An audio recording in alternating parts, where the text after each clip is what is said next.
So when you cook foods, you're actually introducing what they call heat-created toxins. These toxins increase majorly in cooked food compared to raw food, and they've been shown in studies to contribute to things like cancer, diabetes, heart disease. So yeah, it's one of the main reasons why I opted for raw.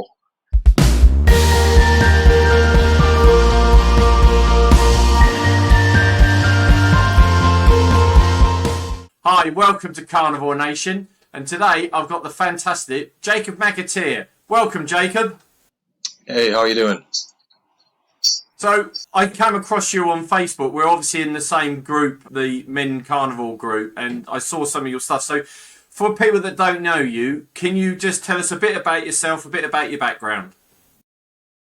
Yeah, so I first started like a carnivorous version of the paleo diet about 15 years ago, and the reason for that was because I suffered pretty badly from eczema. It stopped responding to medication.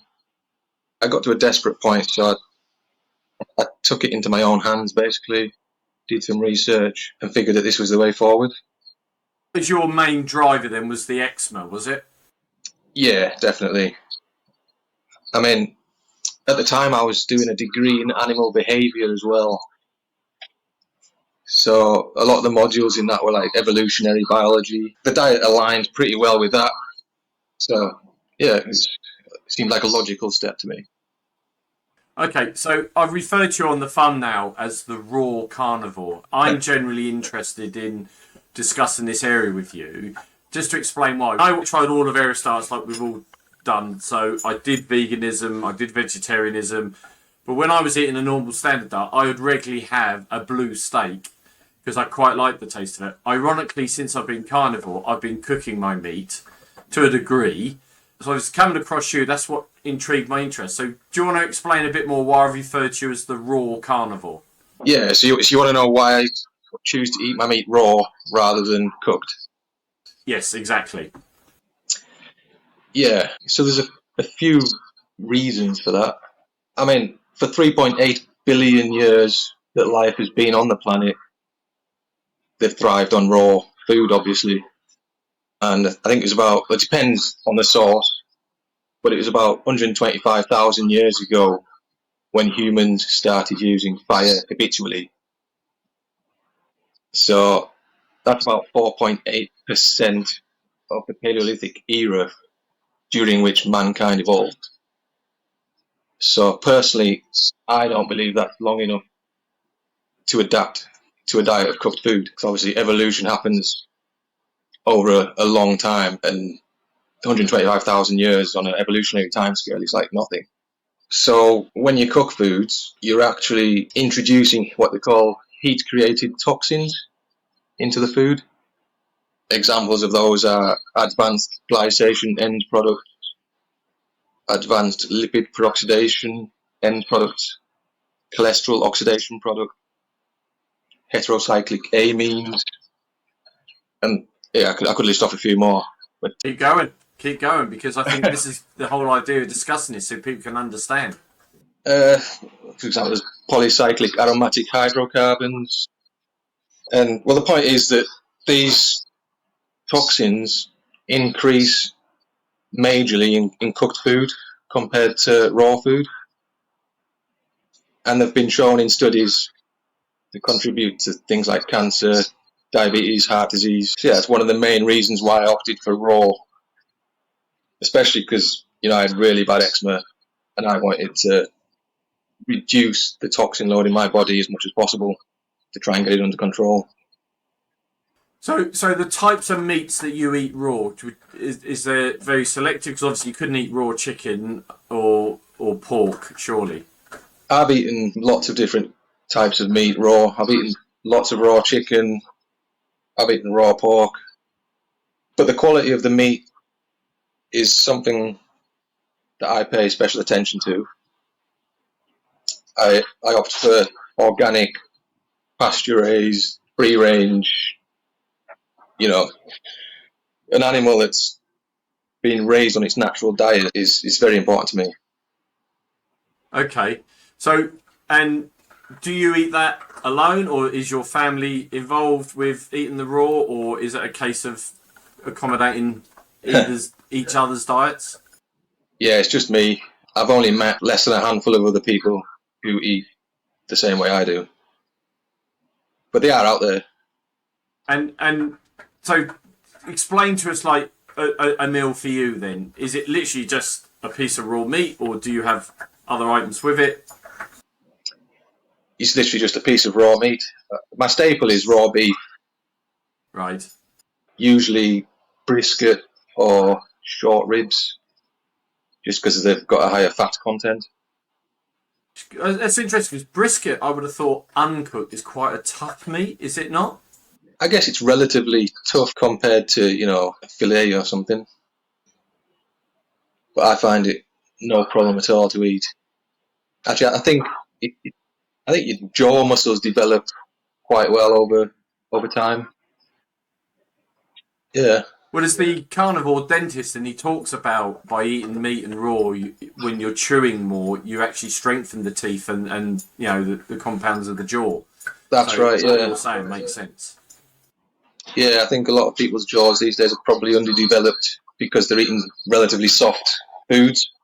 So yeah, I think the structure of the jaw and the dental anatomy or whatever could probably benefit from eating tougher foods like raw meat. I think Weston So A. Price did a lot of research on that as well, didn't he? yes, he did. Yes, you're right. Yes. So, but yeah, they do say that eating meat will help with the development because we were as you pointed out, we were designed to eat meat. It was our stable food, and then obviously fasting came in really because you didn't get meat every day in those days. You might go 2 or 3 days before you've caught another animal. Yeah, So, yeah, that's right. that's the natural because we've been programmed on 3 meals a day of breakfast, lunch, and dinner. I found since I've been on carnivore, that's gone out the window. It's pretty Yeah, much OMAD, maybe 2 meals a day at best. yeah, same. I probably maximum of 2 times a day, often just the once. So, in respects of socialising out of the home, I take it that must be quite difficult meal wise, is it? Or have you found a way around it? Um, I don't eat out every now and again. The partner likes to eat out at a restaurant or something. Sometimes you can find a restaurant that will serve raw meat if you ask them nicely. Otherwise, But I it's will also eat. knowing where the source of that meat is from, isn't it? Surely that's another issue. Yeah, that is an issue. Yeah, I think as long as it's not your staple, the odd grain-fed steak isn't gonna, kill you. Ain't gonna do any harm. But yeah, as long as you're not eating them every day, long term sort of thing, then So sorry, carry on, Jacob. yeah, I was gonna say if they don't serve raw meat, I will eat like a blue or rare steak. But that's just to keep the missus happy, really. Well, that's the most important job of them all, mate. That's the Yeah.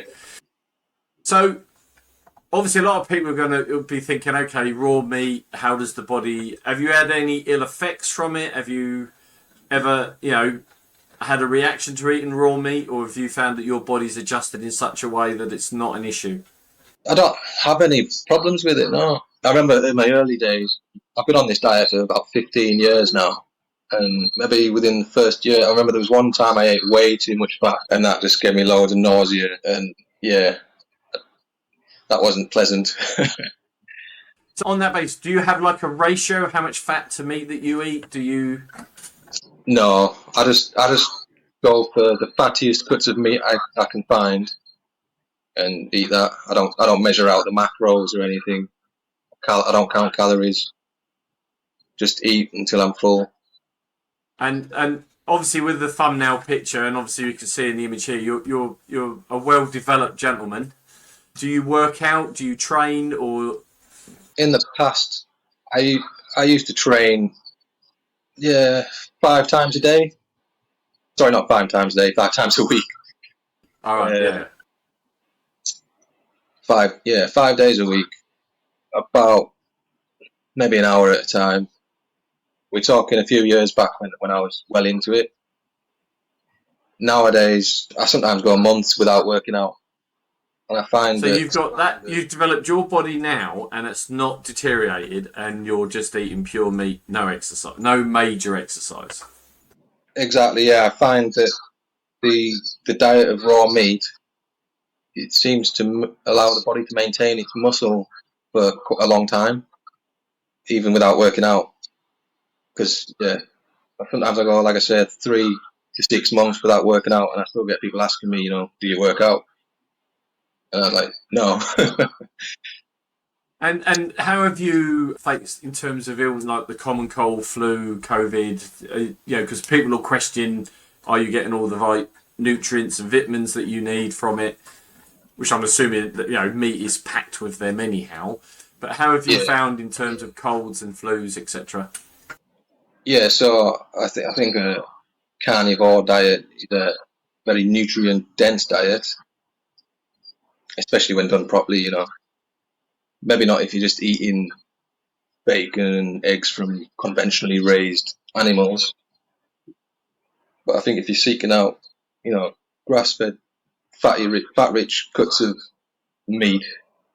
I also eat organ meats, by the way, like liver, heart, kidney, Raw as well, yes. raw as well. Yeah, and yeah, I never get ill. Basically, never ill.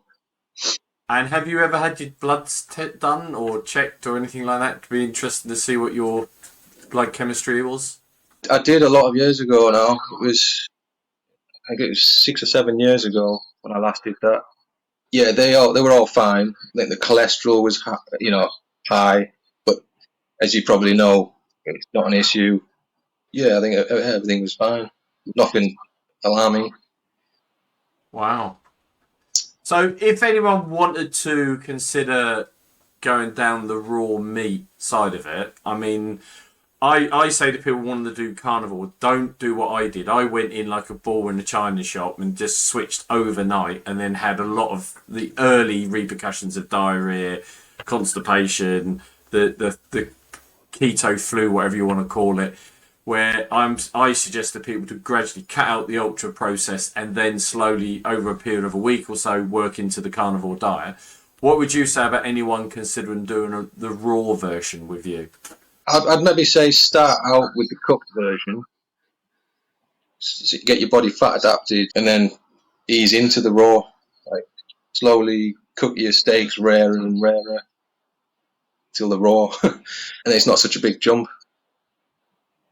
Yeah, I do encourage that gradual is by far the best way to approach these types of changes, because your body, as you say, I know, as you say, it's only 4% of since man's been on Earth scenario, but in our lifetimes, we've got our body's adapted as best it can to a carbohydrate meal. Switching away from that, you need your stomach by biology to readjust. So I always say Yeah, a week or so should be enough time. some people have trouble digesting fats to start with, don't they?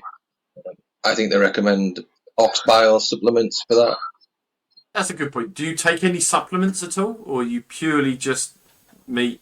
Every now and again, I will take an astaxanthin supplement, but usually in the autumn. And I don't know if you know what astaxanthin is. No, that's new to me. It's a very powerful antioxidant. It's a carotenoid, so in the same family as like beta carotene, but it's found naturally in, for example, salmon. That's what makes their flesh like red or pink, whatever you call it.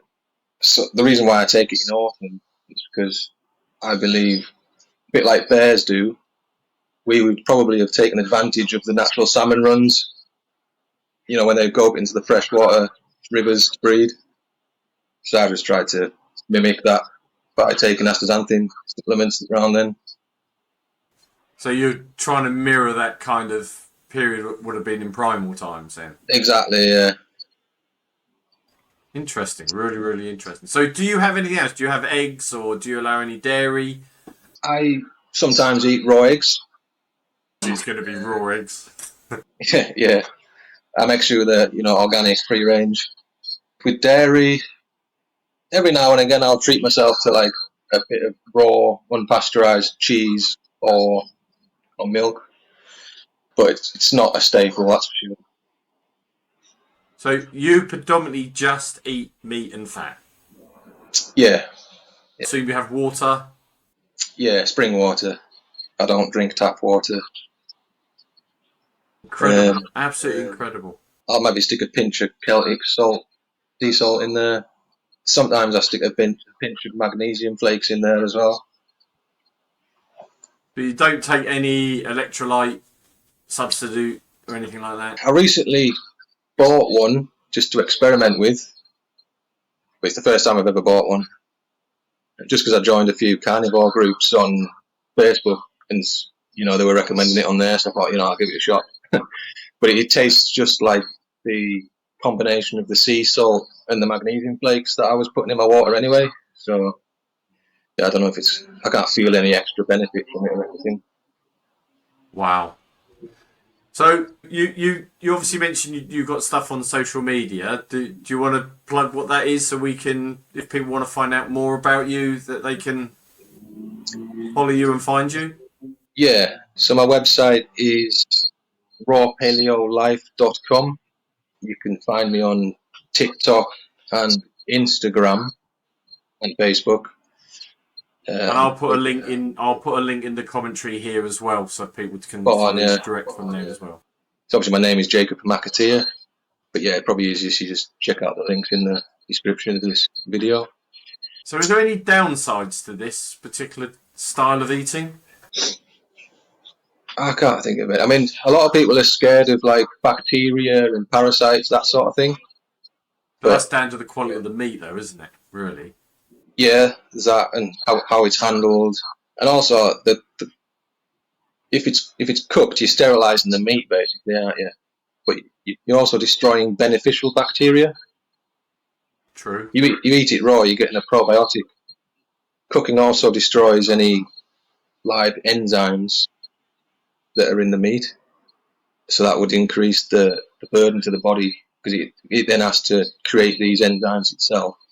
Regarding parasites, the mammalian immune system has evolved alongside parasites for scores of millions of years, and so they've basically developed a symbiotic relationship whereby the parasites can actually prove beneficial. There's a therapy called helminthic therapy, and studies show that the controlled use of certain parasites can actually cure autoimmune diseases. That's interesting. And you've never had any bad effects from a parasite or any sort?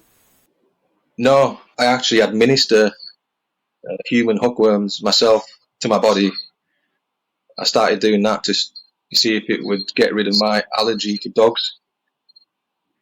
And it has. And? It did it in like 2 weeks. Really? Yeah, it was incredibly fast. Yeah, incredibly fast. Because there was that's incredible. I did a fair bit of research on it beforehand on the internet, and people were saying it could take a couple of years, So when it took a couple of weeks, I was quite pleasantly surprised. Is there any more detail about that on your own socials, your website, etc.? I haven't mentioned anything about the helminthic therapy, but I do produce content on Facebook daily, just about the carnivore diet, and the diet I follow. I intend to post a bit more on Instagram and TikTok as well. Yeah, just to provide people with this information. Yeah, help them on their journey. Hopefully provide a bit of entertainment at the same time. That's what it's all about, isn't it? Yeah. So, you would obviously be an advocate for eating raw meat, without any doubt. Yeah. I recommend it. Yeah. I find it totally incredible. I generally do. Sorry, my bulldog's in the room and he's just walked off with my wires. Sorry. All right. Bloody dog. Yeah. What's an analogy to him? No, I don't. He's a goodie. He's a goodie. Well, you know how to cure it now. Yeah. So what would you get from the allergy with the dog? Then you would get rashes or? No, I'd like sneeze a lot. My eyes would water. My nose fill up. I have that with cats. All right. I only have to go into a house where there's been a cat, even the cat's not there, and my eyes will start watering. Yeah, I understand that. I've been there. I never realised that was a real thing. I just assumed I just didn't get on with cats. No, it's definitely a real thing. Yeah. So what is caused? What? So take us through what you took as a substitute in order to get over that. So how does that all work? Do you know the sort of background behind it? Because I've now found that really interesting. So I don't know if you've heard of the hygiene hypothesis. No. They reckon like autoimmune diseases and allergies are more prevalent in first world countries than they are in third world. Yes, we're too clean. Because obviously, like when I was a child, I'd play out in the garden and get mud, and kids would eat mud and things like that. So yes, I do follow what you mean now. Yes.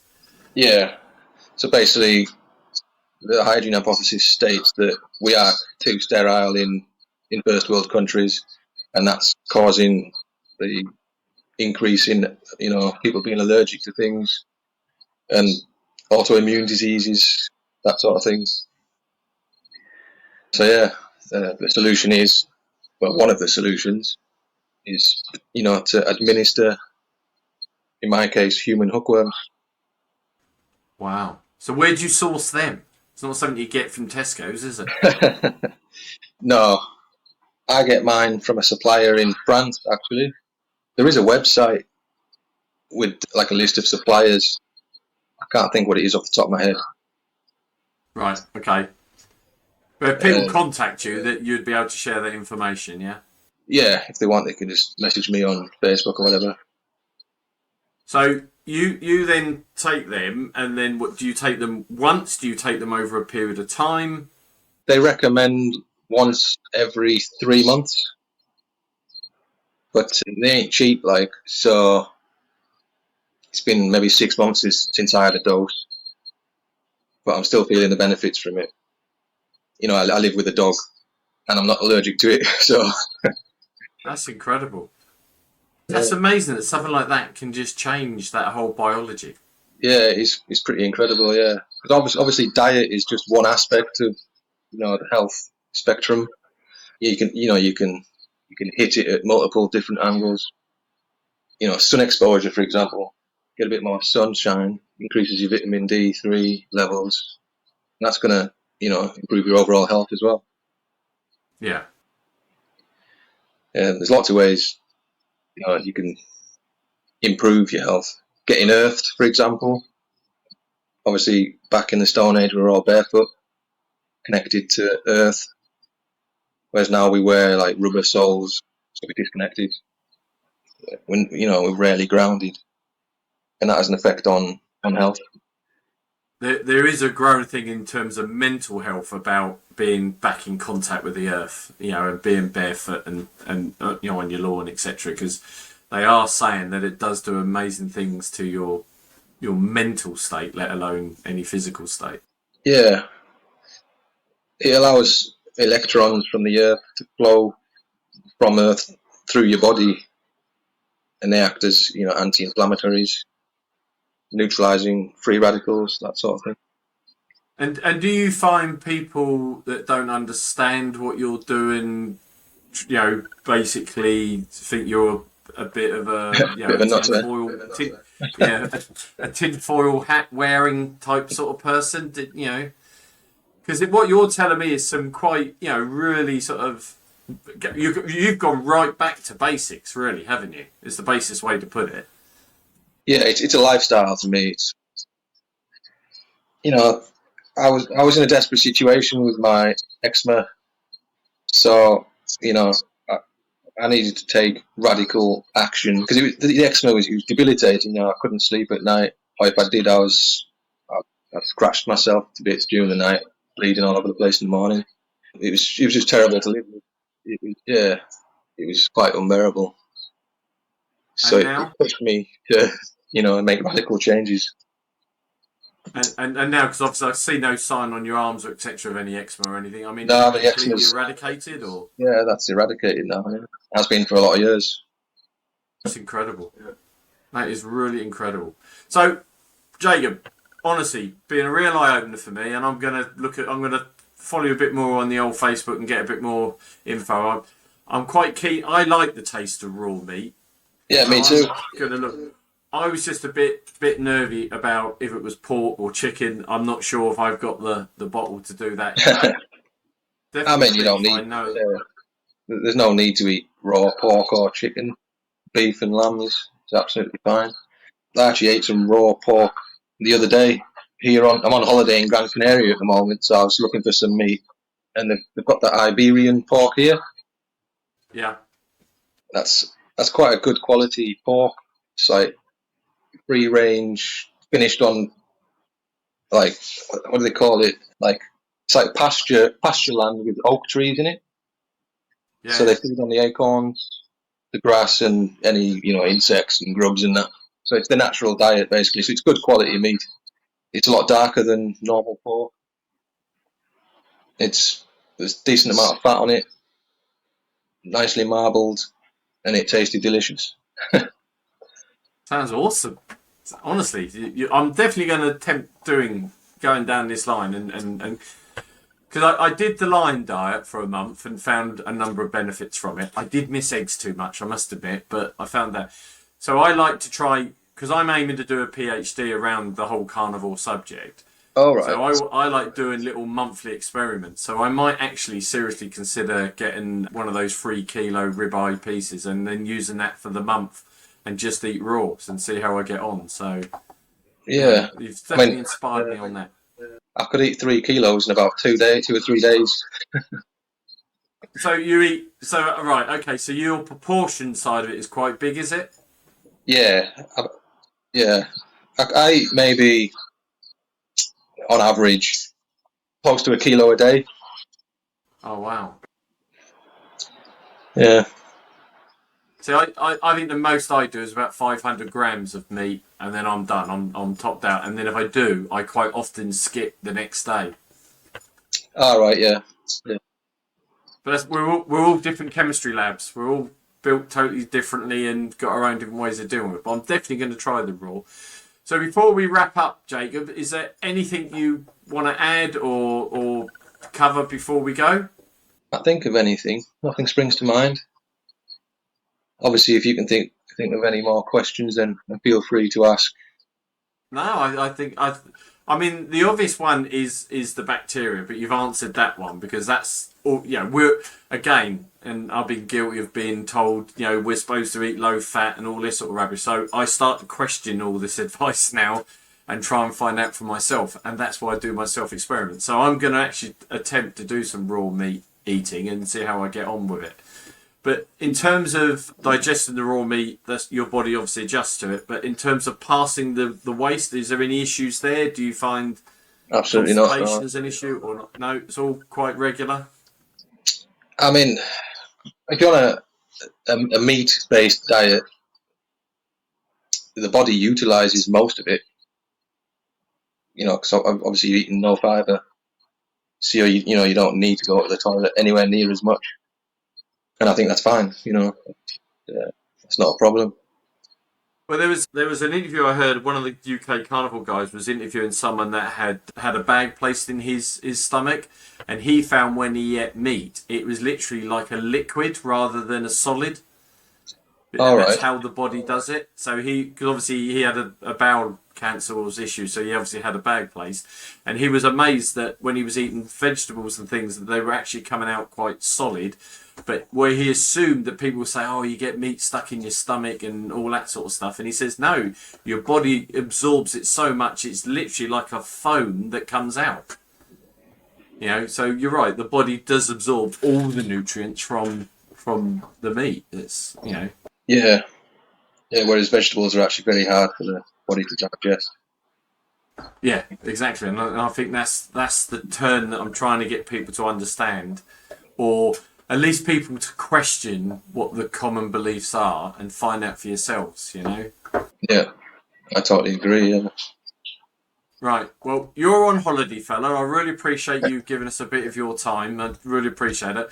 So I will put up your socials up on the links in the content. Sorry, my bloody camera keeps... The dog is chewing underneath my table and he's pulling on the lead that keeps readjusting my camera. So I do apologise. All right. So, really appreciate it. It's been really interesting, Jacob. I'm going to keep in contact with you and I'll let you know how I get on with my little journey as well. So... If anyone wants to find out more about Jacob, the links will be below. And I'm sure you'll happily welcome people contacting you on social media. Absolutely, yeah. Brilliant.